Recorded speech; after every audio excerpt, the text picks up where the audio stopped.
Bienvenida al día 26, segunda parte de nuestro reto RTC de 30 días. Mi nombre es Lucas Burgueño y continuamos con la lectura del día. Hoy llegaremos hasta la página 243, no estoy mal, 242, siguiendo nuestra planificación. Continuamos con la segunda parte. Espero que hayas enviado esa primera parte del día 26 a un familiar o un ser querido que se pueda beneficiar de descubrir la codependencia. Continuamos. Pero los efectos más profundos y nocivos sobre los miembros de su familia son más sutiles. En forma creciente, ellos habrán desviado su atención de sus propias vidas e intereses para enfocarla en el problema de su adicción, en tratar de averiguar si usted está incurriendo en ella, en reaccionar a sus cambios de humor y de conducta, en combatir su adicción, en suplicarle que la deje, en guardar las apariencias ante los demás, en preocuparse por usted, en manejar las crisis legales, financieras y de salud que pueden surgir como consecuencia de su adicción y así sucesivamente. Sus propias conductas y estados de ánimo habrán pasado a depender de los de usted. Si recurrían a amonestarlo, suplicarle y manipular para tratar de controlar su adicción, tal vez hayan llegado a autodespreciarse por su conducta, con lo que su autoestima se habrá reducido aún más. También es posible que hayan negado todo el tiempo la existencia de su problema. ¿Cómo lo hacía usted? Aunque éste se haya convertido en una cuestión fundamental en sus vidas. ¿Por qué recurren las familias a la negación? Porque admitir que el problema existe significa tener que sufrir los sentimientos de vergüenza, enojo, aflicción y culpa relacionados con él. De manera que en lugar de eso, bloquean la realidad de su conciencia. Los miembros de la familia también pueden sentirse abrumados por el problema. No hay modo de salir de esto, sienten, al sentirse impotentes para cambiarlo. Lo más fácil es negar que esté sucediendo. Los miembros de la familia aplican la negación inconscientemente, bajo la forma de creencia o deseo primitivo. Si finjo que no hay ningún problema, no lo habrá. Esto puede dar resultado por un tiempo, pero las pruebas tangibles del problema, pérdida de empleos, falta de dinero, arrestos, sin duda seguirán aumentando, con lo que le provocarán cada vez más ansiedad a la persona que persiste en la negación. Como los miembros de la familia están empeñados en perpetuar la negación, abro paréntesis, no voluntariamente, sino porque no tienen ningún mecanismo más, es posible que comiencen de manera inconsciente y sin mala intención a tratar de controlar y manejar la conducta del adicto y sus consecuencias. Eso tiene el efecto involuntario de facilitar la continuidad de la actividad adictiva. Abro paréntesis, esto es lo que yo comentaba, que todas las consecuencias que se demoren en el tiempo de las conductas del adicto, todos los colchones, todas las burbujas, todas las minimizaciones que tú le des, esa pelota va a tardar cada vez más tiempo en chocar contra la realidad. Le estás evitando las consecuencias de su adicción. Y cuando ese choque con la realidad se demora, el choque es más fuerte y más violento. Cerramos paréntesis. La conducta facilitadora adopta diversas formas. Resguardar y proteger. Al adicto de las consecuencias negativas de su adicción. Resguardar y proteger al adicto de las consecuencias negativas de su adicción. Encontrarle excusas a sus actos. Relevarlo de sus responsabilidades. Rescatarlo cuando se mete en problemas. Pagar sus deudas. Este control de daños a veces es llevado a grados extremos, incluso por parte de personas por lo demás razonables. Abro paréntesis. El último caso que he visto de esto es una madre habiendo pagado deudas de juego de su hijo sistemáticamente por valor de más de 300.000 euros. Cierro paréntesis. Continuamos. No establecer límites apropiados con el adicto. Recordemos que estamos viendo todas las conductas facilitadoras del entorno a la adicción. No establecer límites apropiados con el adicto. Algunas veces los miembros de la familia le prestan o le dan dinero al adicto, pese a tener pruebas de que él no lo empleará con el fin pretextado. El facilitador bloquea de su conciencia el hecho de que el dinero probablemente irá a parar a la adicción. Obrar en connivencia con el adicto y ayudarlo de hecho a conseguir pagar o usar su droga. Los miembros de la familia que obran de este modo a menudo lo hacen debido a que se sienten prisioneros del problema del adicto. Están condenados, tanto si lo ayudan como si no lo ayudan. Si estos problemas no son tratados en un ámbito profesional o de autoayuda, pueden afectar negativamente la recuperación tanto del adicto como de su familia. Los sentimientos reprimidos pueden provocar tensión, impedir la comunicación e imposibilitar que se exprese cualquier sentimiento positivo que aún exista en un momento en que todos los implicados en el problema lo necesitan más que nunca. Los miembros de la familia que albergan una hostilidad encubierta también pueden, en forma inconsciente, sabotear la recuperación del adicto. Y si un adicto sabe que alguien lo rescatará y resguardará de las consecuencias de su adicción, es más probable que siga incurriendo en ella. Abro paréntesis, véase el ejemplo de este adicto al juego que había acumulado periódicamente, no de una sola sentada, sino a lo largo de los años, más de 300.000 euros que su madre le salvaba cada vez que tenía que afrontar deudas. Cierro paréntesis. De nuestra exposición acerca de qué se puede prever que suceda durante la primera etapa de la abstención y cómo tratarlo, desde las apetencias y la presión social hasta las tensiones en el hogar, se desprende que cortar con una adicción requiere algo más que dejar de consumir una droga. Apartarse de la droga, de hecho, es solo el primer paso. El verdadero desafío radica en mantenerse aparte, que es el tema central del próximo capítulo. Veamos este cuadro en que el adicto y el codependiente tienen adicciones paralelas. Se las contaré de la siguiente manera. El codependiente elude sentimientos dolorosos al centrarse en el adicto. El adicto elude sentimientos dolorosos al usar la droga o la actividad. El codependiente, sus estados de ánimo dependen de la conducta del adicto. El adicto, sus estados de ánimo, dependen de los efectos de la conducta adictiva o la sustancia. El codependiente emplea de forma creciente la negación para mantener la creencia ilusoria de que todo está bien. El adicto emplea de forma creciente la negación para mantener la creencia ilusoria de que su uso de la droga está bajo control. El codependiente desarrolla tolerancia a la conducta del adicto. Lo que antes le resultaba chocante, ahora le parece normal y tolerable. El adicto desarrolla tolerancia a la sustancia, a la conducta adictiva, a la droga, y cada vez requiere más cantidad para obtener el mismo efecto. El codependiente, la conducta y los asuntos del adicto se convierten en una preocupación absorbente. Para el adicto, conseguir y usar la droga se convierte en una preocupación absorbente. Para el codependiente, la obsesión con el adicto lo lleva a aislarse y distanciarse cada vez más de otras personas. Para el adicto, es la obsesión con la droga lo que le lleva a aislarse y distanciarse cada vez más de otras personas. Y finalmente, en el codependiente la vida se vuelve ingobernable, pierde control sobre sí mismo y su conducta a medida que la conducta del adicto se convierte en una obsesión. Sin embargo, en el adicto, la vida se vuelve ingobernable porque pierde control sobre su uso de la droga a medida que la droga o sustancia o actividad se convierten en una obsesión. Estos son los paralelismos entre la enfermedad de la adicción y la enfermedad de la codependencia. Bien, veamos también cómo para la persona afectada por la adicción del otro, datos acerca de la enfermedad adictiva. 1. La adicción es una enfermedad. Se le puede describir, tiene síntomas específicos, es crónica y progresiva, si no se trata. 2. Sus principales síntomas son A. Apetencia y actos incontrolados por el alterador del estado de ánimo. B. Pérdida de control sobre su uso. C. Persistencia en el uso, pese a sus consecuencias adversas. Y D. Negación del problema. Punto 3. La adicción no es el resultado de una debilidad moral o de una falta de fuerza de voluntad. Punto 4. Como la adicción es una enfermedad, emplear argumentos razonables o lógicos frente a la persona adicta casi nunca sirve para convencerla de que deje la droga o la conducta adictiva. 5. El adicto es incapaz de controlar la enfermedad. Por consiguiente, no es cierto que podría dejar la droga si realmente lo quisiera. Creer esto es como creer que una persona podría dejar de tener cardiopatía o diabetes si se lo propusiera. 6. La adicción afecta al usuario física y psicológicamente y en su conducta, como pérdida de energía, cambios de humor, pérdida de autoestima, alteración de los valores. Estos efectos deben ser contemplados como parte del proceso de la enfermedad. 7. El adicto no es responsable de tener la enfermedad adictiva, pero es responsable de su conducta y su recuperación. 8. La enfermedad de la adicción es como una alergia no tratada. Estará siempre latente y la exposición al alérgeno producirá una reacción predecible. 9. La adicción dura toda la vida, pero puede ser frenada en tanto el adicto se abstenga de todo alterador del estado de ánimo. 10.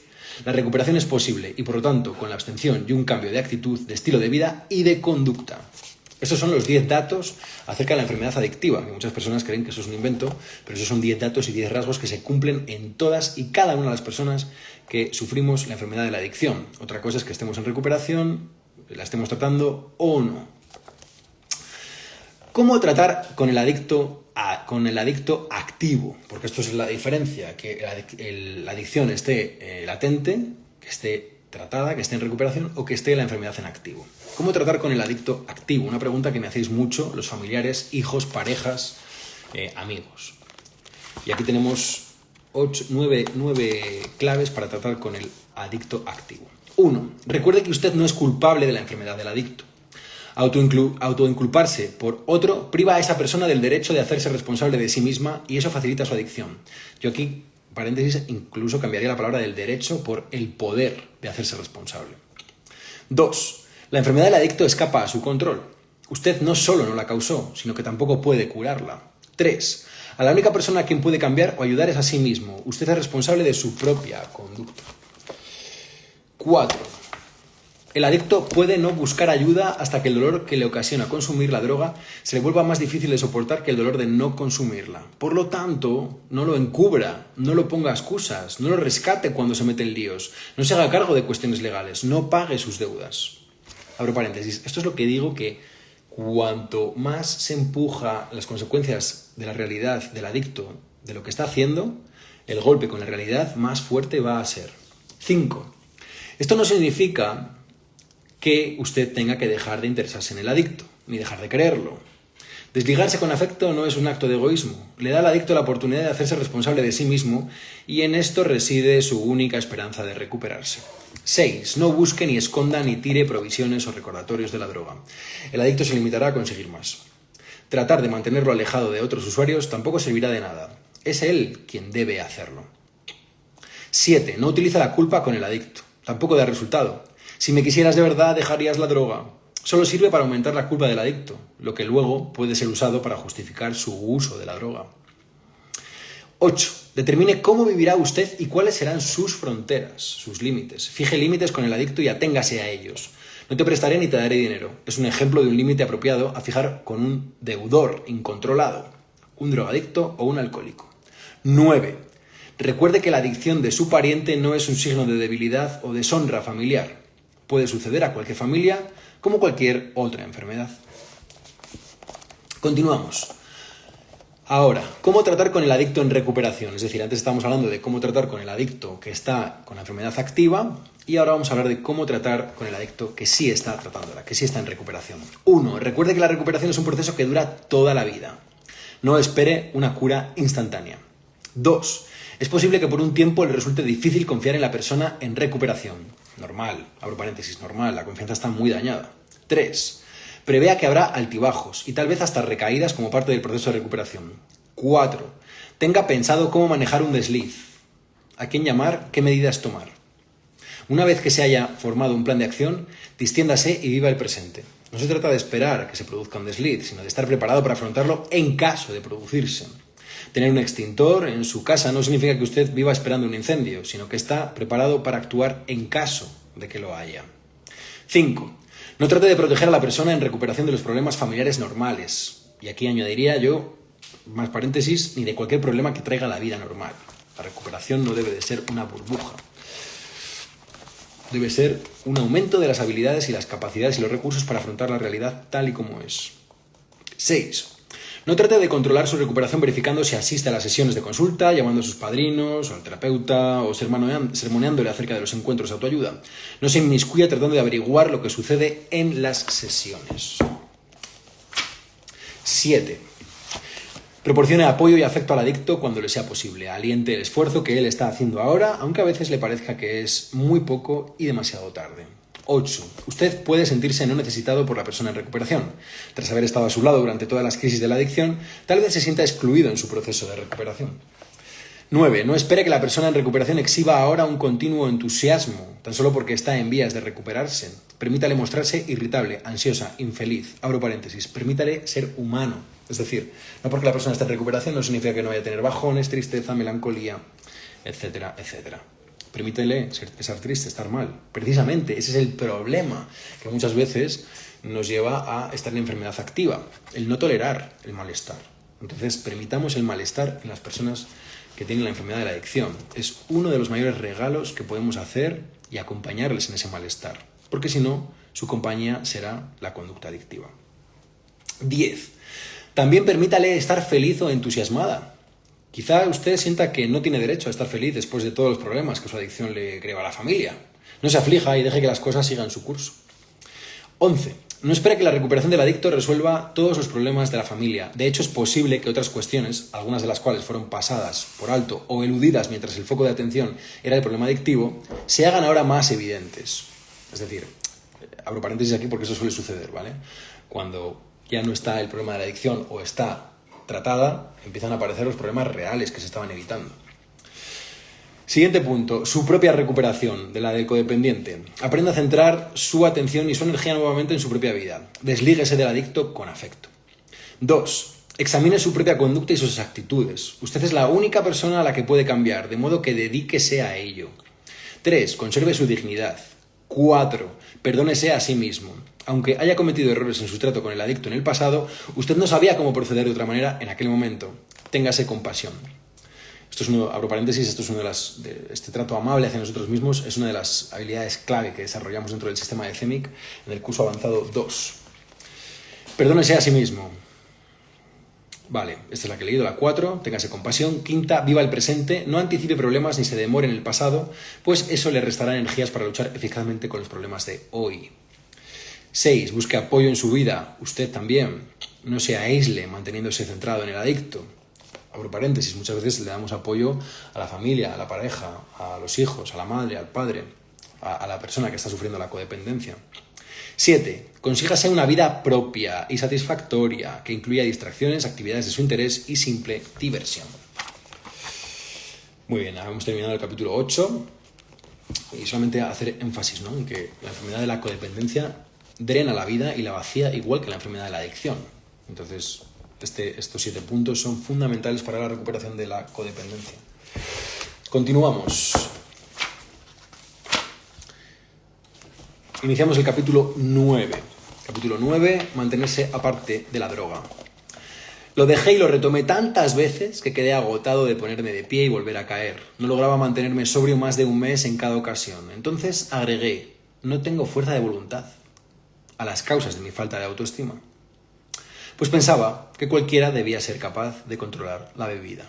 Frank, alcohólico en recuperación. Mark Twain observó una vez, sarcásticamente, que dejar de fumar es fácil. Yo lo he dejado cientos de veces. El escritor se refería a su propio hábito de consumir nicotina, pero el comentario es aplicable a todas las adicciones. Como norma, las 2/3 partes de las personas que tratan de cortar una adicción vuelven a su droga dentro de un plazo de 3 meses. Dejar, por lo tanto, no es el mayor problema. Muchas personas pueden apartarse de su droga, cualquiera que sea, por unos días, una semana, hasta 1 o 2 meses. Pero inevitablemente las apetencias, la negación y el modo de pensar adictivo vuelven a acosarlo y, a pesar de sus bien intencionados juramentos y promesas, de algún modo termina por usar la droga otra vez. Abro paréntesis para decir que es por esto por lo que diseñamos en RTC el primer mes de evaluación y los 3 meses siguientes de trabajo para consolidar esa abstinencia durante esos 90 días, que es donde se produce la mayor limpieza, por así decirlo, del sistema. No toda, pero sí la mayor parte. Continuamos. Sin embargo, pese al peligro de la reincidencia y al hecho de que ésta se puede prevenir, el tema mismo se mantiene como una especie de tabú. Muchas personas que inician su recuperación parecen creer que si se permiten siquiera pensar en la posibilidad de reincidir, esto se convertirá en una profecía que se cumple a sí misma. Hasta los profesionales del tratamiento de la adicción han evitado hablar de la reincidencia por temor a transmitir una expectativa de fracaso. Abro paréntesis. Aquí la mediocridad asomando la cabeza.